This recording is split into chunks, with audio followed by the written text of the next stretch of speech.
You write, Dylan has hidden many puzzles, jokes, secret messages, secondary meanings, and bizarre subtext in his book. He borrows from American classics and travel guides, fiction and nonfiction about the Civil War, sci-fi, crime novels, both Thomas Wolfe and Tom Wolfe, Hemingway, books on photography, songwriting, Irish music, soul music, and a book about the art of sideshow banter. Now, we've always known that Dylan was a thief, right? I mean, everybody knew No More Action Block became Blowing in the Wind, or everybody in my world, Restless Farewell was a Clancy Brothers melody,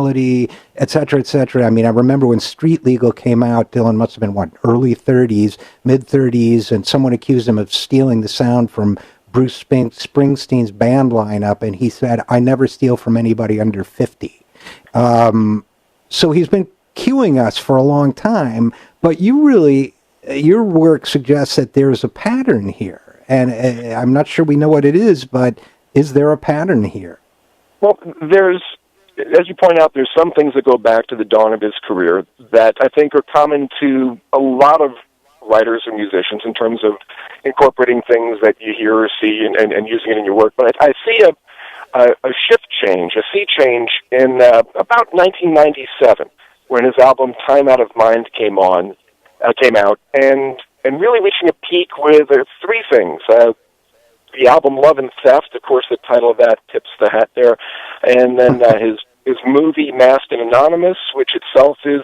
a quote from a book on minstrelsy, as is Love and Theft, and his